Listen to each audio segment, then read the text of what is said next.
How you doing? Mike Bublo here at the Sony booth, NAB 2014. One of the exciting things that we have here at the show is the introduction of the new A7S. Now the A7S is a continuation of our A7 lineup. And the A7 lineup with the A7, A7R, and now the A7S are the world's smallest and lightest autofocus full-frame cameras. So it utilizes a full 24 by 36 millimeter sensor. So we have the A7R, which is one of the highest resolution cameras in the world, one of the sharpest cameras in the world. We have the A7, which is very high performance, very affordable price. Now the A7S is now one of the best film cameras, one of the best movie cameras to date. It's the first and largest full 4K acquisition device on the market. So it utilizes the full width of the 35mm sensor when capturing full 4K. What's unique about the sensor is that it's 12 megapixels, and when you crop down to 16 by 9, it's 8.3 million pixels, which means that it's the full resolution of 4K without having to do any pixel binning, no line skipping, which gives us unparalleled image quality when shooting video and for shooting 4K and for 2K. What also makes this unique is that all of our A7 series uses an E mount. So what the E mount is the same mount that we've been using for a little while on our NEX products and now on our Alpha products. And E stands for 18. So 18 millimeters from flange back distance to sensor, which means that we can adapt essentially any other lens in the world to this camera. So you can attach Canon lenses with adapters, Nikon lenses with adapters, PL mount with adapters.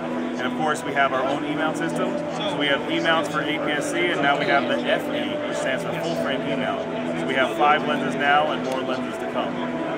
What also makes this a really unique camera is that not only is it 8.3 million pixel resolution for 4K, but for 2K and for 4K, it's one of the most sensitive sensors on the market. It goes to 409,600 ISO, giving some of the best high dynamic range and some of the best low light performance that you can get inside of a camera.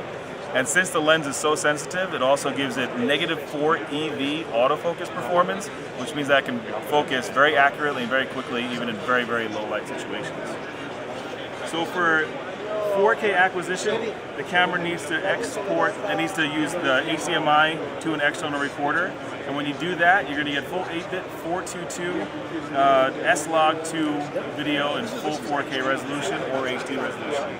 Internal is the first interchangeable lens camera to do XAVC-S, which gives you 50 megabits per second in camera. So in camera you get 1920 1080 at 24 and 60 progressive frames per second at 50 megabits.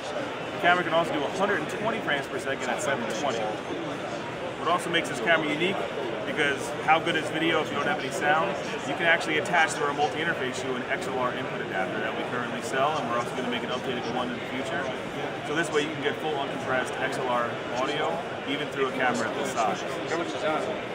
No pricing or availability yet for this camera, but it does have the mic jack, headphone jack as well. So this way you can attach other microphones, you can monitor the audio. No limited record times, because most interchangeable lens cameras that are on the market today are limited to 29 minutes, 59 seconds.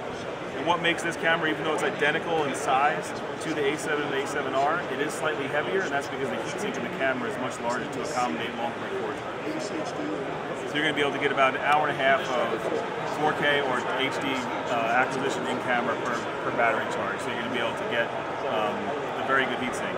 The camera is fully magnesium alloy, weather resistant, and has a 2.5 million pixel OLED viewfinder, so you can shoot video through the viewfinder and have extremely high tonal range through the viewfinder itself. One other thing that the camera does have is that you also are able to do Wi-Fi and NFC through the camera, so you can use your phone or your tablet as a monitoring device and as a remote control, so you can see what the camera's capturing from your remote, from your cell phone or from your tablet. And once you have it synced once, you just tap your NFC-enabled device right to the camera and automatically sync itself to the camera itself. The first question that people have is that since the camera can do 4K and it does it externally to a recorder, everyone wants to be able to know why the camera can't do 4K internally. This sensor being so large, it's about twice the surface area of Super 35 and about 4 times larger than what you get on Micro Four Thirds. The larger the sensor, the more heat it builds up.